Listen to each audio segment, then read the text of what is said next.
ఈ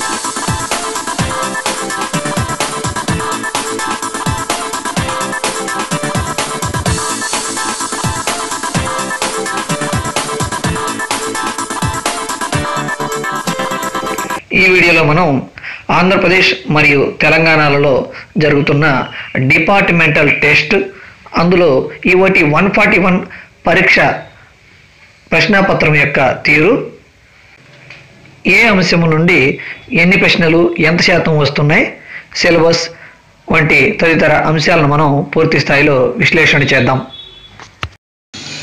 ఈ విశ్లేషణ మే 2015, నవంబర్ 2015, మే 2016, నవంబర్ 2016లలో జరిగిన ఈఓటి పరీక్షలలో ప్రశ్నాపత్రంలో వచ్చిన ప్రశ్నల ఆధారంగా చేయబడింది. గత 4 ప్రశ్నాపత్రాలను మనం పూర్తి స్థాయిలో పరిశీలించినట్లయితే ఈఓటి 141 పరీక్షలలో 85% ప్రశ్నలు సిలబస్ నుండి వస్తున్నాయి.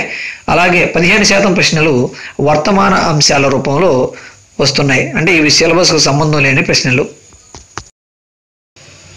ఏపీ ట్రెజరీ కోడ్కు సంబంధించిన ఏపీటీసీ ఫామ్స్ దాదాపు 7 నుండి 8 ప్రశ్నలు వస్తున్నాయి. అంటే ఏపీటీసీ ఫామ్స్ మనం జాగ్రత్తగా ప్రిపేర్ అయినట్లయితే 8% ప్రశ్నలకు మనం జవాబులు మనం ఈజీగా కనుక్కోవచ్చు. ఈ ఏపీటీసీ ఫామ్స్ మొత్తం 105 లోపే ఉంటాయి. ఇందులో ఏ ఫాము ఏ అంశానికి సంబంధించిందో మనం గుర్తించుకుంటే సరిపోతుంది. ఏపీ ఫైనాన్షియల్ కోడ్కు సంబంధించి ఏపీఎఫ్సి ఫామ్స్ రూపంలో 4% ప్రశ్నలు వస్తున్నాయి. ఈ ఏపీఎఫ్సి ఫామ్స్ కూడా తక్కువ సంఖ్యలోనే, అంటే 60 లోపే ఉంటాయి. ఈ ఏపీఎఫ్సి ఫామ్స్ మొత్తం 60 కానీ మనం క్షుణ్ణంగా ఏ ఫాము దేనికి సంబంధించిందో తెలుసుకున్నట్లయితే 4% ప్రశ్నలకు మనం ఈజీగా జవాబులు కనుక్కోవచ్చు. ఈవాటి 141 పరీక్షకు సంబంధించి ప్రశ్నలు ఎక్కువగా వచ్చే మరొక అంశము pension rules. AP revised pension rules 1980 నుండి దాదాపుగా 13 నుండి 14 ప్రశ్నలు వస్తున్నాయి. ఈ రూల్స్ అనేవి చాలా ఎక్కువ సంఖ్యలో ఉంటాయి. అయితే ఇందులో ఒక్కొక్క రూల్కి, అంటే ప్రతి రూల్కి సంబంధించి దానికి సంబంధించినటువంటి ముఖ్యమైన అంశాలను మనం ముందుగానే రాసి పెట్టుకున్నట్లయితే ప్రిపేర్ అవడం ద్వారా మనం 13 నుంచి 14 ప్రశ్నల దాకా జవాబులు ఈజీగా గుర్తించవచ్చు. ఈఓటి 141 పరీక్షలో ప్రశ్నలు ఎక్కువగా వచ్చే మరొక అంశం కాన్స్టిట్యూషన్ ఆఫ్ ఇండియా. ఈ కాన్స్టిట్యూషన్ ఆఫ్ ఇండియా అంశం నుంచి ఆర్టికల్కి సంబంధించిన ప్రశ్నలు, అంటే ఏ ఆర్టికల్ ఏ అంశానికి సంబంధించింది అనే అంశం మీద ప్రశ్నలు ఇవ్వటం జరుగుతుంది. దాదాపుగా కాన్స్టిట్యూషన్ ఆఫ్ ఇండియాలో 300కు పైగా ఆర్టికల్స్ అనేవి ఉన్నాయి. అయితే ఈ ఆర్టికల్స్ అన్నీ మనం గుర్తించుకోలేకపోయినా అందులో కొన్ని ఆర్టికల్స్, అంటే పరీక్షల్లో ఎక్కువసార్లు రిపీట్ అవుతున్న ఆర్టికల్స్ని మనం ముందుగా రాసి పెట్టుకొని వాటిని అందులో ఉన్న ముఖ్యాంశాన్ని కానీ మనం ప్రిపేర్ అయినట్లయితే ఈ అంశానికి సంబంధించిన ప్రశ్నలు మనం జవాబులను ఈజీగా గుర్తించవచ్చు. ఈఓటి 141 పరీక్షలో ఎక్కువగా ప్రశ్నలు వస్తున్న మరియు అభ్యర్థులు ఎక్కువగా కష్టంగా ఫీల్ అవుతున్న ప్రశ్నలు పెన్షన్కు సంబంధించిన ప్రశ్నలు. ఇవి దాదాపుగా 12% నుంచి 15% వరకు ఈ పెన్షన్కు సంబంధించిన సమస్యలు అనేవి ఈఓటి 141 పరీక్షలో అడగటం జరుగుతుంది. పెన్షన్కు సంబంధించి service pension, enhanced family pension, normal family pension, provisional pension, anticipatory pension, అలాగే గ్రాట్యుటీ, యాంటిసిపేటరీ గ్రాట్యుటీ, అదేవిధంగా competition of value of pension వంటి ప్రశ్నలను ఈ పెన్షన్ సమస్యల్లో ఎక్కువగా అడగటం జరుగుతుంది. మనం వీటిని క్షుణ్ణంగా మనం ప్రిపేర్ అయినట్లయితే ఈ 12% నుంచి 15% వరకు ఈ ప్రశ్నలకు జవాబులను మనం ఈజీగా గుర్తించవచ్చు. ఈ పెన్షన్ ప్రాబ్లం సంబంధించినటువంటి పూర్తి వివరణలతో కూడినటువంటి వీడియోలు మీరు కావాలనుకుంటే నా యూట్యూబ్ ఛానల్లో మీరు చూడవచ్చు. ఈఓటి 141 పరీక్షలలో బడ్జెట్ మాన్యువల్కి సంబంధించి హెడ్ ఆఫ్ అకౌంట్స్ అనే అంశం నుంచి దాదాపు 8% ప్రశ్నలు వస్తున్నాయి. ఇందులో హెడ్ ఆఫ్ అకౌంట్స్, అలాగే మేజర్ హెడ్స్, అలాగే సబ్ అకౌంట్ మెంబర్స్ను మనం ఈజీగా గుర్తించుకోవచ్చు. వీటిని మనం ముందుగానే ఒక టేబుల్ రూపంలో కానీ రాసుకొని వీటిని ప్రిపేర్ అయినట్లయితే 7 నుంచి 8% ప్రశ్నలకు మనం ఈజీగా జవాబులు గుర్తించవచ్చు. ఎక్కువగా ప్రశ్నలు వస్తున్న మరొక ముఖ్యమైన అంశము ట్రెజరీ రూల్స్. ఏపీ ట్రెజరీ కోడ్కు సంబంధించి ఈ ట్రెజరీ రూల్స్ దాదాపుగా 12% నుంచి 13% వరకు ఈ అంశం నుంచి ప్రశ్నలు వస్తున్నాయి. ఈ అంశంలో ఏ ట్రెజరీ రూలు ఏ అంశం గురించి తెలుపుతుంది, అందులో సబ్ రూల్స్ ఏమేమి ఉన్నాయి, ఆ సబ్ రూల్స్ ఏ అంశాలను తెలుపుతాయి, అదేవిధంగా ఒక ట్రెజరీ రూల్లో సబ్ రూల్లో అందులో ఇవ్వబడినటువంటి ఇన్స్ట్రక్షన్స్ ఏ విధంగా ఏ అంశం నుంచి తెలుపుతున్నాయో మనం ఇక్కడ గుర్తించుకోవాల్సి ఉంటుంది. వీటిని మనం ప్రిపేర్ అయినట్లయితే ఈజీగా జవాబులు గుర్తించవచ్చు. బడ్జెట్ మాన్యువల్ అంశంకు సంబంధించి 10% ప్రశ్నలు UAT 141 పరీక్షల్లో వస్తున్నాయి. ఈ బడ్జెట్ మాన్యువల్లోని ఏ పేరాలో ఏ అంశం గురించి చర్చించబడిందో వాటిని ప్రశ్నల రూపంలో అడగటం జరుగుతుంది. ఈ బడ్జెట్ మాన్యువల్ మనం ప్రిపేర్ అయినట్లయితే 10% వరకు ప్రశ్నలకు మనం సమాధానాలు గుర్తించవచ్చు.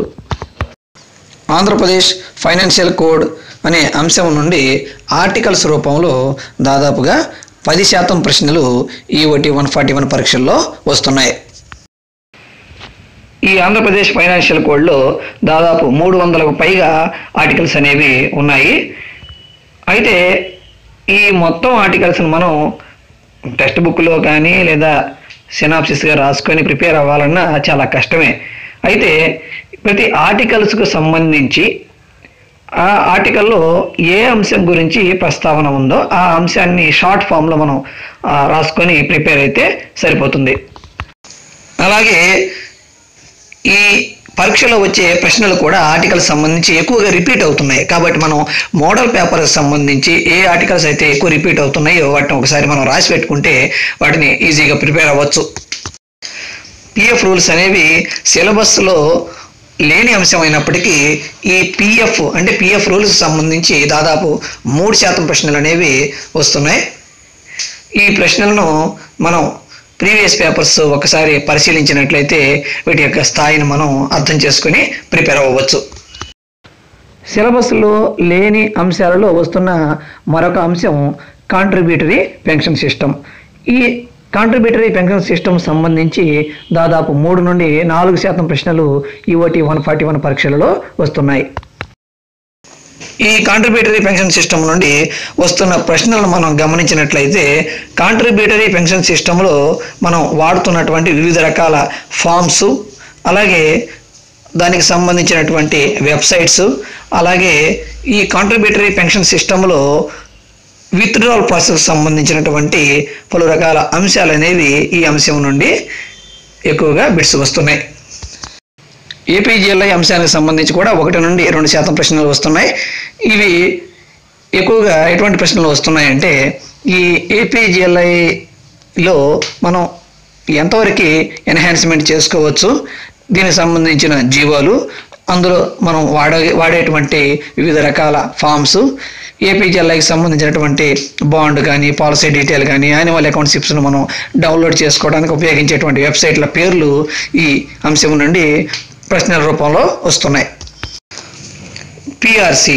PRC నుండి కూడా అదనపు అంశాల స్థానంలో దాదాపు 5% నుండి 6% వరకు ప్రశ్నలు వస్తున్నాయి. ఈ అంశం నుండి వస్తున్న ప్రశ్నలకు మనం జవాబులు గుర్తించాలంటే RPS 2015లో విడుదలైనటువంటి వివిధ రకాలైనటువంటి జీవోల గురించి మనం పూర్తిగా వీటిని తెలుసుకొని ఉండాలి. అలాగే వివిధ రకాలైనటువంటి మాస్టర్ స్కేల్స్, అదేవిధంగా ఆటోమేటిక్ అడ్వాన్స్మెంట్ స్కీమ్లో వచ్చినటువంటి ఈ వివిధ రకాల స్కేల్స్ను, అదేవిధంగా ఉద్యోగికి ఈ కొత్త PRC ప్రకారం వస్తున్నటువంటి వివిధ రకాల అడ్వాన్సెస్, అలవెన్సెస్, వీటన్నిటిని కూడా మనం గుర్తుంచుకోవాల్సి ఉంటుంది. ఈ అంశాలతో పాటు మిస్లేనియస్ అంశాల రూపంలో 2 నుండి 3% ప్రశ్నలు వస్తున్నాయి.